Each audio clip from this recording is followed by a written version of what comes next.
नमस्कार दर्शकों, जेके प्राइम में आपका स्वागत है और मैं हूं विनोद कुमार। दर्शकों, हम सब जानते हैं कि प्रधानमंत्री नरेंद्र मोदी ने 15 अगस्त को ये कहा था कि यूटी जम्मू कश्मीर में जल्द ही चुनाव होंगे। गृहमंत्री दौरे पर आए, गृहमंत्री अमित शाह दौरे पर आए और उन्होंने भी ये आश्वस्त किया कि जल्द ही परिसीमन आयोग की रिकमेंडेशंस आएंगी, डिलिमिटेशन कमीशन की रिकमेंडेशन आएंगी और चुनाव करवा दिए जाएंगे। लेकिन जैसे जैसे चुनाव की बात चल रही है और सभी पॉलिटिकल एक्टिविटीज़ की जो पॉलिटिकल पार्टीज़ की एक्टिविटीज़ वो लगातार बढ़ती जा रही हैं और ख़ास तौर पर चुनाव खित्ते और पीर पंचाल में ये गतिविधियां ज़्यादा बढ़ रही हैं। और इसी बीच में कहीं ना कहीं 370 भी बड़ा उभर करके सामने आ रहा। हालांकि 5 अगस्त 2019 को 370 में संशोधन हुआ, अमेंडमेंट हुई थी और 35 को रिपील किया गया था। लेकिन आज गुपकार अलायंस के लोग, गुपकार घटक दल के लोग भी एक दूसरे पर तू मैं कर रहे हैं 370 को लेकर के। अगर बात करें हम उमर अब्दुल्ला की, तो उमर अब्दुल्ला ने भी कहा है कि कहीं ना कहीं पीपुल्स डेमोक्रेटिक पार्टी, स्वर्गीय मुफ्ती मोहम्मद सैयद का नाम लेते हुए उन्होंने कहा कि अगर वो भारतीय जनता पार्टी के साथ मिलकर के सरकार नहीं बनाते तो शायद 370 नहीं टूटता। कांग्रेस पर आरोप ये लगाया कि जो सही तरीके से प्लीड करना चाहिए था केस को, वो नहीं किया। कांग्रेस ने ही 370 दिया। इस पर चर्चा करेंगे।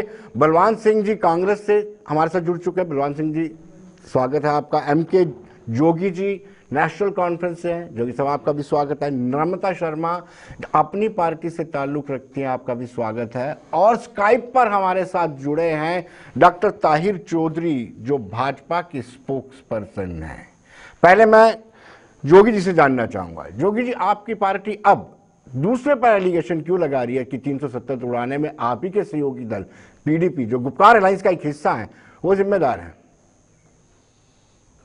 देखो विनोद जी, सबसे पहले तो एक दूसरे के ऊपर एलिगेशन लगाना या न लगाना, मुझे लगता है कि वो अगर अपने गिरेबान में देखें तो जब पीजीडी की बात हुई तब तो वो हमारे साथ थे जी। तो आज वो जो मर्जी बोले, जो कुछ कहे, कथनी और करनी में आसमान जमीन का फर्क है जी। तो मुझे नहीं लगता है कि जो लोग ऐसे भाषण, लेकिन जोगी साहब सवाल यह पैदा होता है कि जब आप गुपकार अलायंस की उस गुपकार की कोठी में बैठ कर क्या जब मंत्रणा करते थे तब आप कहते थे मिलजुल करके हम 370 को वापस लाएंगे।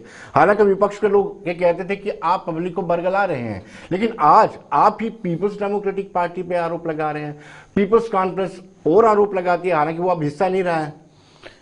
देखो, उनको ये पता था कि नेशनल कॉन्फ्रेंस की जो लाइन जो है जी, तो ये उनको पहले सोचना चाहिए था, पहले देखना चाहिए था कि नेचुरली बात है कि हम 370, आज भी हमारी जो लीडरशिप है वो आज भी हम कहते हैं कि 370 को जब तक बहाल नहीं होगा, लेकिन देखा जाए अब ये मैटर जुडिशली में है, सुप्रीम कोर्ट में है। मुझे नहीं लगता है कि इसके ऊपर डिबेट करने की जरूरत है। लेकिन फिर क्या कारण था कि डॉक्टर फारूक अब्दुल्ला अपने 3 सांसदों के साथ पार्लियामेंट के बाहर खड़े हुए थे? नहीं, वो तो हम तो चाहते हैं ना, हम तो फिर आप कहते हैं कि मामला कोर्ट के विचाराधीन है। बिल्कुल, ये डबल स्टैंडर्ड है आपका। नहीं, पब्लिक में कुछ और जाते हैं आप। नहीं, ऐसा कुछ नहीं है, ऐसा कुछ नहीं है, ऐसा कुछ नहीं है। आज भी 370 पर हम बिल्कुल, हमारी पार्टी जो है आज भी वही बात करती है। अब जो पार्टियां जो आज अपने अपने चुनाव वैली में या चुनाव वैली से कश्मीर या जम्मू में जो भाषा या जो बातें वो कह रहे हैं, वो मुझे लगता है वो लोगों को गुमराह कर रहे हैं। लेकिन उनको तो पता था 35A और 370 के लिए ही तो ये पीजीडी का जो गठन जो हुआ था, ये सारे दल जो आए थे, ये तो डॉक्टर साहब और उमर साहब की कयादत में ही तो वहां पर आए। नर्मदा जी, आपको नहीं लगता कि ये बरगलाने की बात कर रहे हैं नेशनल कॉन्फ्रेंस वाले? बिल्कुल। अब ये मामला कोर्ट के विचाराधीन और ये कह रहे हैं कि हम वापस ला के देंगे। देखिए, ये आरोप और प्रतिरोप का जो सिलसिला है पीडीपी और एनसी के बीच में, ये बिल्कुल ये दर्शाता है कि एक फ्रस्ट्रेशन है दोनों पार्टीज के अंदर। आज लोगों ने ये मान लिया है। देखिए, जब पीएजीडी बना, इन्होंने कहा कि हम जब ये डीडीसी के चुनाव हैं, लोगों से कहा, जनता से कहा, आप हमें वोट दे दीजिए, हम आपको वापस लाके देंगे 370 और 35 से। जब आज लोग उनसे प्रश्न करते हैं कि डीडीसी के चुनाव में जिन्होंने उनको बनाया डीडीसी का मेंबर, उनको प्रश्न करते हैं एनसी वालों से कि कहां है 370, तो बिल्कुल सही है। जब मामला विचाराधीन है हमारे पार्लियामेंट के पास, या तो ये हमारी पार्लियामेंट दे सकती है या फिर हमारा सुप्रीम कोर्ट दे सकता है, जो विचाराधीन है सुप्रीम कोर्ट के पास। तो ये तो एक बरगलाने की बात है ही है। इसमें तो मैं देखिए सारी सफाई जो इरोजन कर दिया था, कांग्रेस पहले ही कर चुकी थी इरोजन 370 का और 35A का, और उसमें एनसी ने बराबर उनका साथ दिया।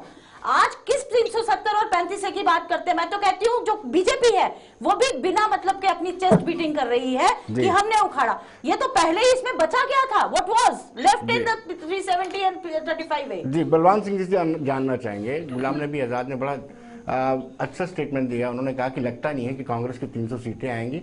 अगर कांग्रेस की 300 सीटें नहीं आती हैं तो 370 पे सोचना नहीं चाहिए।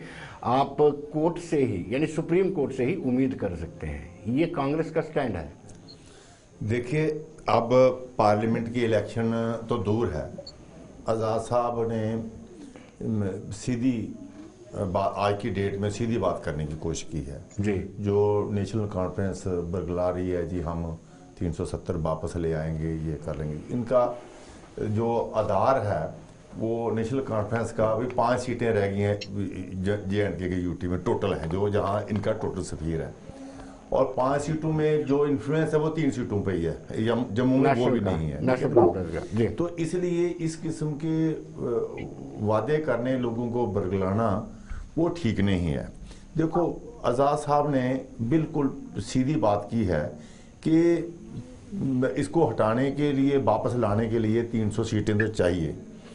अब उस इलेक्शन के टाइम में क्या पोजीशन होगी उसी में बात करेंगे, लेकिन आज की डेट में हम we can not promise people कि हम 370 ले आएंगे।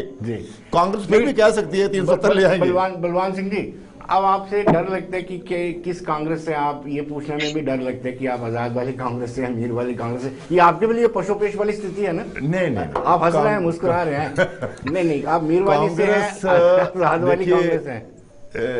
इसमें विनोद जी, कांग्रेस एक है और गुलाम नबी आजाद जी हमारे बहुत ही सीनियर वो हमने देख लिया। मनीष तिवारी ने भी किताब छापी ना, उसमें जो कांग्रेस में वो एक मिनट मेरी बात सुन ले, मुझे बात कर लेना। जी। गुलाम नबी आजाद साहब हमारे नेता हैं जी। गुलाम जी मीर हमारे अध्यक्ष हैं पार्टी के जी। तो उसमें कोई कांग्रेस एक है, कांग्रेस में कोई ऐसे लोग खामखा में कुछ इसमें कुछ निकालना चाहते हैं, कुछ ऐसा है नहीं। कांग्रेस डट के मुकाबला करेगी जी। और मीर साहब की अध्यक्षता में, गुलाम नबी आजाद साहब की लीडरशिप में, आप जितने भी जलसे या पब्लिक मीटिंग आजाद साहब कर रहे हैं, चाहे कश्मीर में, चाहे पीर पंचाल में, या ये हाईकमान की अनुमति से कर रहे हैं। He is a leader, he is a leader. अभी एक बात के लिए अभी मैं यहाँ पे आया हूँ, आपने बुलाया है तो मैं कोई परमिशन लेने थोड़ी गया हूँ। मैं अब non congressman, he is a non leader. Jammu Kashmir में कांग्रेस का जो सबसे सीनियर नेता है, आप जो कांग्रेस का फेस है मैं कह सकता हूँ, तो वो गुलाम नबी आजाद है। तो इसमें उसको अपने स्टेट में जाने के लिए चीफ मिनिस्टर रहे हैं, सारी उम्र कांग्रेस में दी है, उसमें किसी की परमिशन की जरूरत नहीं है। लेकिन ये तो अंडरस्टूड है कि पार्टी ने उनको काम दिया है, पूरे देश में वो काम। बलवान जी, लेकिन कुछ लोगों ने ओहदों से इस्तीफा दिया है। मुझे लगता है कि ताहिर जी हमारे साथ जुड़ चुके हैं। ताहिर भाई, डॉक्टर ताहिर, आप मुझे सुन पा रहे हैं?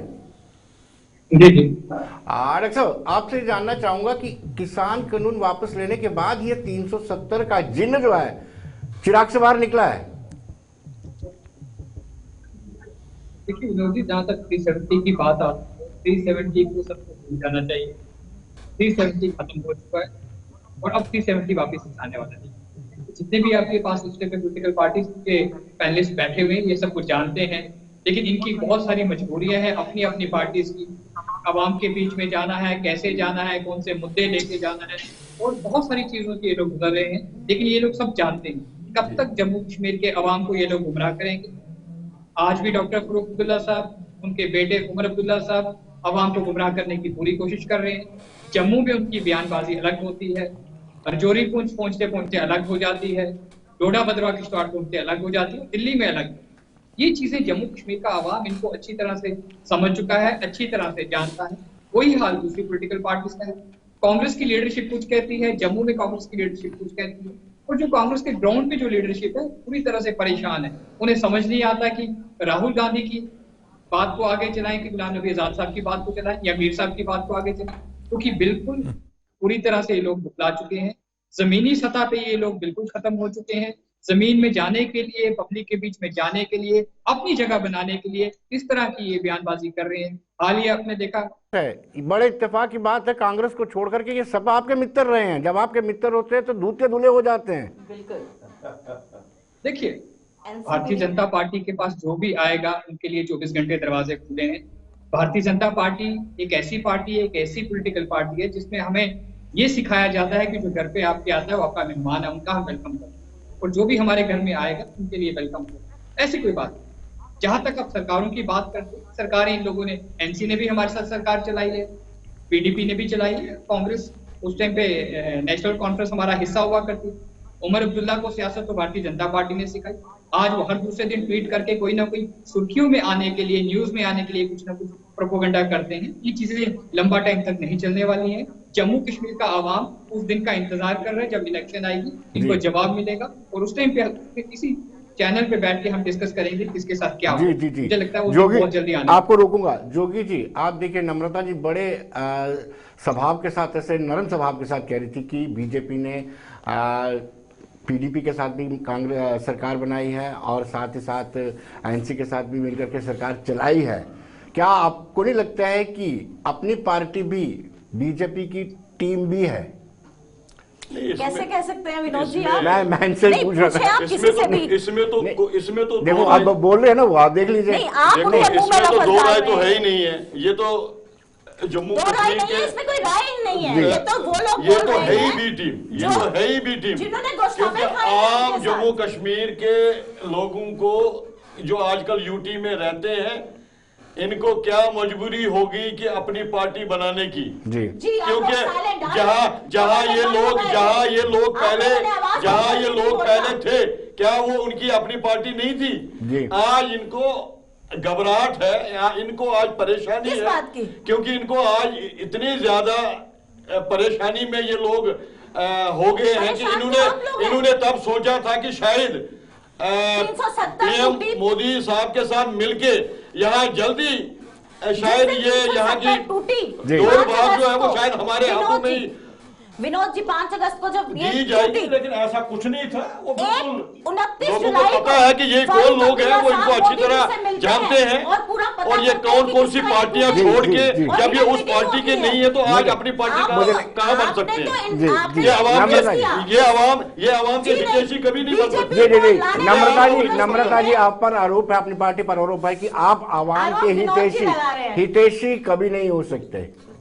अपनी पार्टी के लोग, ये जोगी जी आरोप लगा रहे हैं कि आप सर्टिफिकेट फ्रॉम दीज पीपल नहीं। जिन्होंने गुमराह किया इतने साल, आपके कहने से या किसी के बोलने से नेशनल कॉन्फ्रेंस को कोई भी फर्क नहीं पड़ता है। मैं 2 मिनट, मैं आप अपनी- बताइए 29 जुलाई को ठीक है। बहन को ये मैं- कहना आप- चाहता हूँ, अब्दुल्ला साहब हैं, मैं अपनी वो बहन को जाके ये मिलते कहना हैं चाहता हूँ, मोदी जी से, और आप उनसे हम सलाह पे देते हैं कि आरोप इसको कैसे लगाइए, तोड़ा जाए। प्रत्यारोप और ये लगाइए, आरोप आप लगाते हैं आरोप हम पे, लगाते जब जाइए। सत्ता आने वाले इलेक्शन में इसका मुंह तोड़ जवाब आम पब्लिक आपको देगी। आपको जवाब मिलेगा, और बहुत अच्छे तरह से लोग दे रहे हैं। बलवान आज सिंह लोग जी, पूछ रहे हैं कि बलवान सिंह 370 जी, एक मिनट मुझे बताइए, लगता है ये एक जो आधी सीक्रेट सीट भी मीटिंग- आप नहीं निकाल पाएंगे, ये मेरा आप दावा है। आप अपनी फिक्र करिए जोगी जी कि आप कितनी चिनाब सीट लेंगे वैली, और आप क्या रजौरी, करेंगे। पुंछ, चिनाब वैली में चलिए नम्रता जी, हमारे आपका रोड मैप क्या है 370 वापस लाने का? आप यही पे बता दीजिए। उसके लिए आज भी अटल है हम नहीं, ये आप बताइए क्या रोड 370 मैप यहाँ है आपके लेके पास? ही आना है आज कभी आप भी। झंडा लेके जाते हैं। बिल्कुल 29 जुलाई को बिल्कुल फारूक अब्दुल्ला साहब ने जो मोदी जी के साथ 370 मीटिंग की, वो उसमें ये जम्मू डिसाइड कर कश्मीर लिया कि की, वो 370 जम्मू तोड़ा जाएगा। कश्मीर के लिए आप गुमराह एक करते रहे। आपकी बात उमर मुझे लगता है कि अब्दुल्ला, अपने फारूक अपने अब्दुल्ला टर्न पे साहब। बोलेंगे तो सब ठीक। सबको जी, मैं समझ ये आएगा। कह रही हूँ कि जी। 29 जुलाई को जो 2019 जी, को जी, जो जी। मीटिंग डॉक्टर साहब हुई, मिले, डॉक्टर साहब डॉक्टर साहब मिले, उमर साहब मिले, जी। क्या उस टाइम पे बातचीत हुई कि 5 अगस्त को ये तोड़ दिया गया? उन्होंने बताया कि हम लोग सब संभाल लेंगे स्टेट को, लोग नहीं, ऐसा परेशान कुछ नहीं होंगे है। आप ये और बिना आरोप मत एजेंडा के साथ ही आगे लगाइए, बढ़े। उनको नहीं बोला गया, उनको नहीं कहा गया।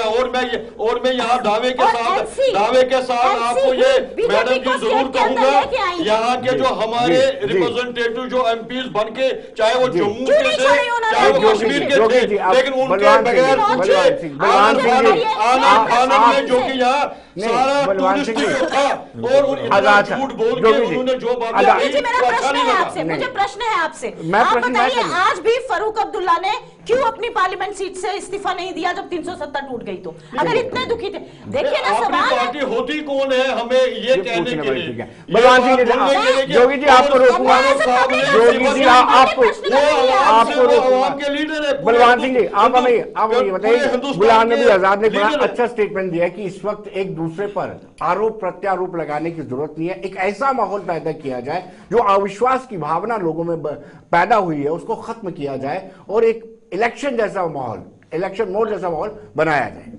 देखिए विनोद जी, कांग्रेस ने हमेशा एक बहुत ही रिस्पॉन्सिबल रोल अदा किया है, ऑलवेज।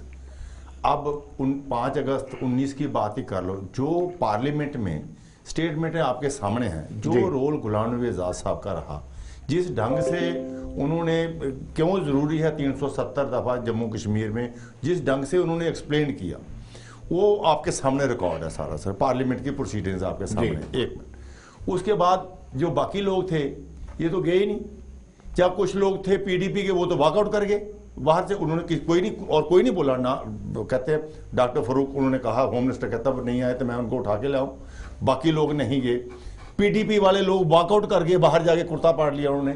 लेकिन जो रोल, ऐतिहासिक रोल जो गुलाम नबी आजाद साहब का रहा as a leader of the opposition parliament में, मैं ये कह सकता हूं कि उन्होंने एक जम्मू कश्मीर के लोगों की आवाज पार्लियामेंट में बन के वो बोले और पूरा अपने ढंग से, मेजॉरिटी दूसरी तरफ थी, उन्होंने किया, लेकिन उन्होंने एक रोल बताया। एक नंबर एक। नंबर दो, आज भी चाहे वो नेशनल कॉन्फ्रेंस हो चाहे बीजेपी हो, वो रीजनल रिलीजियस सेंटिमेंट्स के साथ करके वो वोट बटोरते हैं, सिर्फ भाषण दे के काम तो कहाँ काम करना है।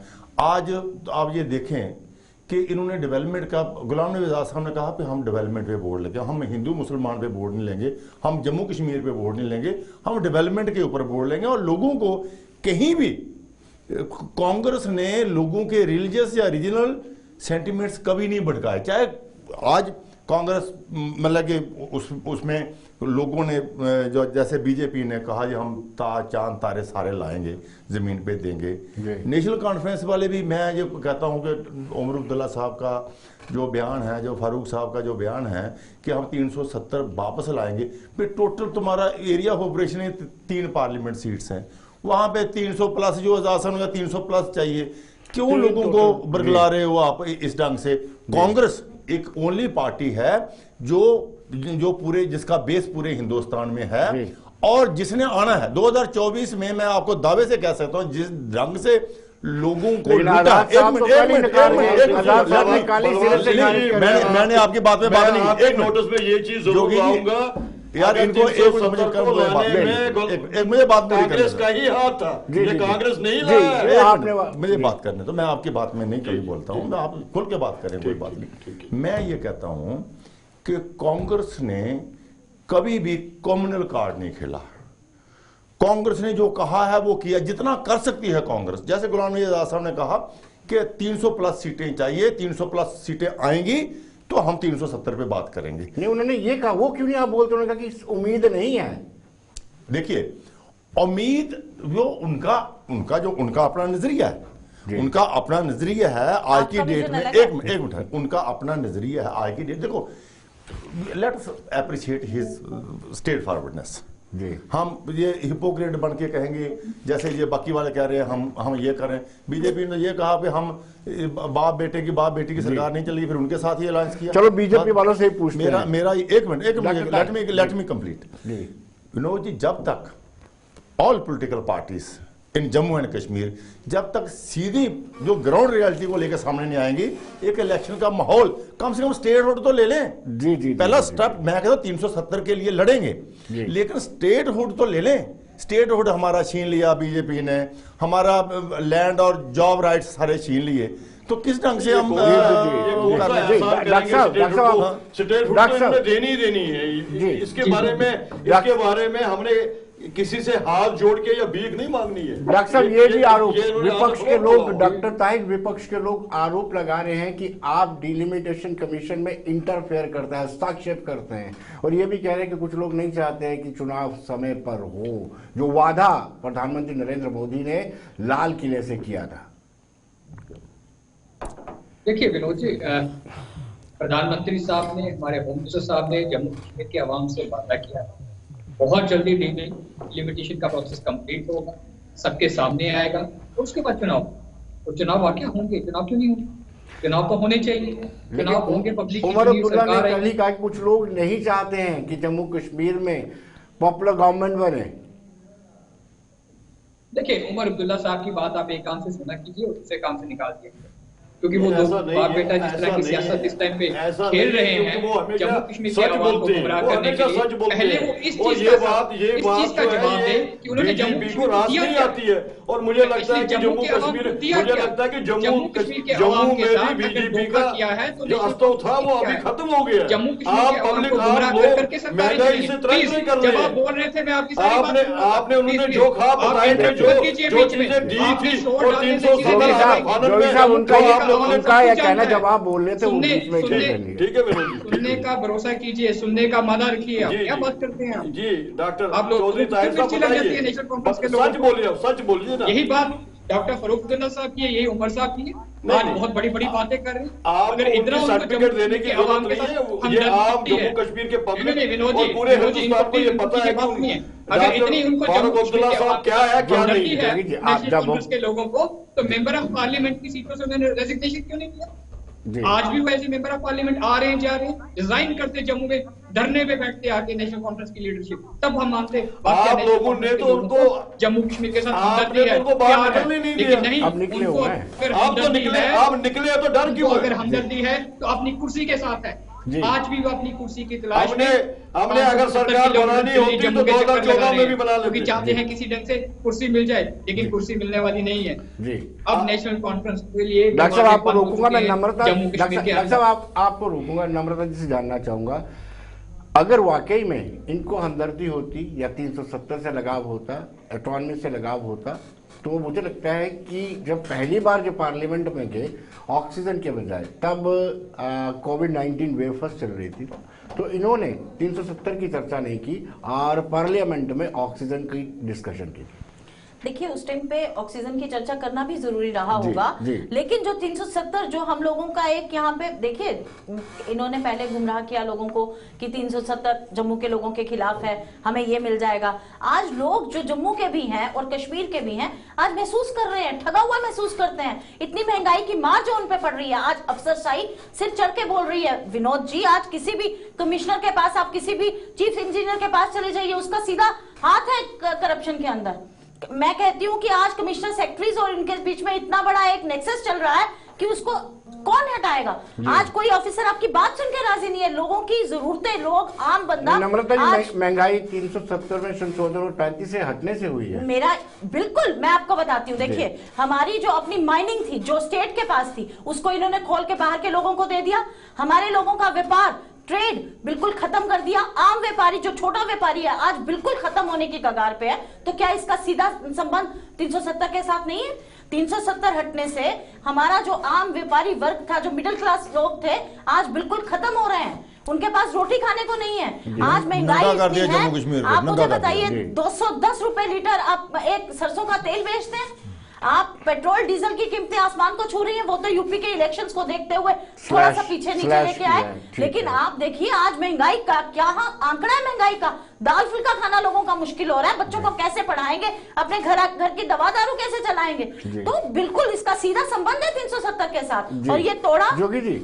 जोगी जी, आपके लीडर रिसेंटली, जैसे हमने कहा कि पार्लियामेंट के बाद भी उन्होंने प्रोटेस्ट किया, 370 हटाए, वापस लाएंगे और 35 से वापस लाएंगे, क्या कोई फार्मूला, कोई कोई प्रोटेस्ट नहीं किया 370 के खिलाफ? रोड मैप है? ये तो दे के आए थे उनको कि ऐसे खत्म कीजिए, ये रोड मैप दे के आए थे कि कैसे खत्म किया जा सकता है। मुझे लगता है कि मेरी बहन शायद इनसे डिस्कस करके शायद ये, क्योंकि ये कहती है कि ये वहां दे के आए हैं, लेकिन मैं अपनी बहन से हाथ जोड़ के विनती करूंगा कि ये चीजें यहाँ बैठ के स्टेडियम में बैठ के ये अच्छा नहीं लगता है, ये शोभा नहीं देता है, लेकिन 370 और 35A तोड़ने से जो आज वापसी का रोड मैप बताएं, जो वापसी के लिए वापसी का रोड मैप जो है, अभी आप इंतजार कीजिए। अभी सुप्रीम कोर्ट, मुझे लगता है कि इस पर इसके लिए चर्चा करने की मुझे लगता है कि इस वक्त आवश्यकता नहीं है। आप देखिए इसका फैसला जैसे सुप्रीम कोर्ट से इसका कहीं तो कह दीजिए ना कि हम वापस नहीं ला सकते। बिल्कुल लाएंगे, पक्का लाएंगे। हम आज भी जम्मू कश्मीर के, लद्दाख के लोगों को नहीं करते हैं, मेरे भाई है बड़े, हम जरूर लाएंगे अगर देखिए हमारी लीडरशिप तैयार है, और हम दावे के साथ और सीना चौड़ा करके ये चीज कहते हैं, क्योंकि 370 तोड़ने से यहाँ की बेरोजगारी का परसेंटेज 22 से 23% हो गया है। इसकी जवाबदेही कौन देंगे? आप मेरे को ये चीज बताइए। आनन फानन में आप सुबह उठते हो, एक आर्डर आ जाता है, अगर लोग सड़कों पर नहीं जाएंगे, पॉलिटिकल पार्टियां बाहर नहीं आएंगे, तो मुझे लगता है कि ये वापस नहीं आएंगे उस चीज। उमर अब्दुल्ला जी ने एलिगेशन लगाया है कि ये 370 दिया नेशनल कांग्रेस ने दिया था, लेकिन जब बचाने की बारी आई तो कांग्रेस ने कोई ऐसा यानी ऐसा सहयोग गुपकार अलायंस का नहीं किया, गुपकार दल घटक का नहीं किया। देखो, हम तो गुपकार घटक जो है वो उनकी पॉलिसी के साथ हमारी पॉलिसी नहीं मिलती। हमारी एक मीटिंग जरूर अटेंड की, वो अलग बात बुलाया था उन्होंने। मैं आपको बताऊं, कुछ कैंडिडेट्स इनके बिल्कुल गनी आपके जो थे, उन्होंने पीएचडी कैंडिडेट लिखा था। चलिए देखिए, एक मीटिंग में आप मुझे बुलाते हैं, आपने मुझे बुलाया, आप क्या मुद्दा सामने ले रहे हैं मुझे नहीं पता, गए एक बार, लेकिन उनके साथ देखो, कांग्रेस जो है वो सेकुलर और नेशनलिस्ट पार्टी है। कांग्रेस ने हिंदुस्तान को आज़ाद कराया और हिंदुस्तान को की आज़ादी बरकरार करने के लिए हमारे बड़े बड़े लीडरों ने कुर्बानियां दी हैं। तो आप कांग्रेस के पैट्रियाटिज्म को क्वेश्चन नहीं कर सकते। जिस ढंग से गुपकार के पे जाके वो अनाउंसमेंट्स हो रही थी, जब फैसले ले रहे थे, वो कांग्रेस के एजेंडे में नहीं आता था, इसलिए कांग्रेस ने बैक स्टेप किया। एक बात जी। नंबर 2, देखो अब 2 पार्टियां हैं जो नेशनल पार्टियां हैं, जो जिनका 300 या 300 से प्लस जिनका नंबर आ सकता है, वो चाहे बीजेपी है चाहे कांग्रेस है। अब यहां बैठ के जैसे आपने योगी जी से रोड मैप पूछा है, मतलब कि उमर अब्दुल्ला साहब कह रहे हैं, फरूक साहब कह रहे हैं कि हम लाएंगे वापस, फिर जहां रोकना था वहां तो तुम रोक नहीं पाए, वहां तो तुम पार्लियामेंट छोड़ के भाग गए, वहां तो लोगों ने पीडीपी वालों ने बाहर जाके कुर्ते पाड़ लिए, बाहर जाके असेंबली लोकसभा राज्यसभा में तुम भेजा है लोगों को, उधर बात करो। वहां जो रोल जो ये मैं I don't agree with Omar Abdullah साहब कि जो कहते हैं कि पूरा सहयोग नहीं दिया, कांग्रेस ने डट के लड़ा है। हमारे नेता वहां पे गुलाम नबी आजाद थे, जो रोल उनका अभी भी स्टेटमेंट ऑन रिकॉर्ड है, वो देख ले, और उनके अलावा और कौन बोला, उन्होंने पूरा कन्फ्रंट किया सेंट्रल गवर्नमेंट के साथ। नंबर हमारे पास नहीं था, इसलिए 370 गया है, और हमने उसको जो 300 अब तो हम क्या कहते हैं, रियलिटी ये है आज की डेट में, जैसे नम्रता जी ने कहा कि पूरी रियासत को नंगा कर दिया है ये जो यूटी लाके। अब आज हमारी लैंड सिक्योर नहीं है, आज हमारे जॉब सिक्योर नहीं है, महंगाई इतनी ज्यादा बढ़ गई है। तो मैं ये कहता हूँ, एक minute let me complete please. अब हमने ये कहा कि कम से कम स्टेट तो ले आओ, कम से कम इससे स्टेटहुड तो मिल जाए। जब स्टेटहुड हमारे पास होगी तो बाकी चीजें फिर हमारे हाथ में होगी। सवाल मैं डॉक्टर साहब, आपके मैनिफेस्टो में ये रहता था, चाहे 2 पार्लियामेंटेरियन थे तब भी आपके मैनिफेस्टो में रहता था कि आप 370 को हटाएंगे, लेकिन क्या यूटी बना देंगे, आप डिपकॉम से नायब तहसीलदार बना देंगे? सारे अफसर बाहर के हैं, सुनने वाला कोई नहीं है। जम्मू कश्मीर को यूनियन टेरिटरी बना, सरकार की बहुत सारी मजबूरियां, ये बहुत सारी चीजें आउट ऑफ कंट्रोल चल रही थी, पत्थरबाजी रोज की जाती है, कश्मीर को बद से बदतर हालात में डाल दिया था वहां की रीजनल पार्टीज में, चाहे उसमें नेशनल कॉन्फ्रेंस की बात करें, चाहे पीडीपी की बात करें, चाहे इनके हुर्रियत के लोगों की बात करें, जो इनकी बी टीम थी इन लोगों की, लोगों ने बहुत कुछ किया था कश्मीर का अवाम इन लोगों से तंग आ चुका था। कश्मीर को यूनिट टेरिटरी बनाने के बाद आज ना पत्थरबाजी हो रही है, ना बंद की कॉल हो रही है, सब कुछ स्मूथ चल रहा है, लोग खुश हैं, लोग खुशहाल हैं, टूरिस्ट आ रहे हैं, बहुत सारी चीजें, बहुत सारे क्या बात कह रहे हो यहाँ आके आप अपना भाषण देके चले जाओगे वहाँ आप पब्लिक में जाके आप देख लीजिए, कोई खुश नहीं है। उससे ज्यादा हालात कश्मीर के बिगड़ गए, हालात खराब हो गए। माइनॉरिटी लोगों को बनाया जा रहा है।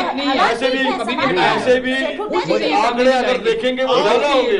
लोग आपको पाने के लिए रोज झूठ बोलते हैं, सुबह से शाम तक लोगों को गुमराह करते हैं, चाहे उसमें एनसी के लोगों की बात करो, चाहे पीडीपी के लोगों की बात करो, चाहे दूसरी रीजनल पार्टीज की बात करो। हर कोई सरकार में आने के लिए, पावर में आने के लिए अपने हाथ पांव मार रहा है, लेकिन आने वाला जो वक्त है वो कश्मीर का अवाम दिखा चुका है। अभी अपने हाल ही में देखा कश्मीर के बॉर्डर एरियाज में हमारी लीडरशिप के जो आपने देखा कैसे अवाम तिरंगे लेके कैसे आगे आगे बढ़ रहा था। कश्मीर का डॉक्टर साहब आपने सिलेक्टिव किलिंग भी देखी है, जो आपने भी देखी होगी। नहीं डॉक्टर साहब, अगर सामान्य हालात हैं पहले भी तिरंगा झंडा यहाँ पे कभी लहराते थे लोग, लेकिन जबरदस्ती पहुंचे इन लोगों को। डॉक्टर साहब, मेरा आपसे एक सवाल है, होम मिनिस्टर साहब ने पार्लियामेंट में कहा कि जब हालात सामान्य हो जाएंगे तो गलत काम होंगे तो वो पीडीपी। डॉक्टर साहब समय का अभाव है, आप हमारे कार्यक्रम में आए, आपका बहुत बहुत शुक्रिया। बलवान जी आपका भी बहुत बहुत शुक्रिया। जोगी जी आपका भी, नम्रता जी आपका भी बहुत बहुत शुक्रिया। तो दर्शकों, बने रहिए देश दुनिया की खबरों के लिए और मुझे दीजिए इजाजत। नमस्कार।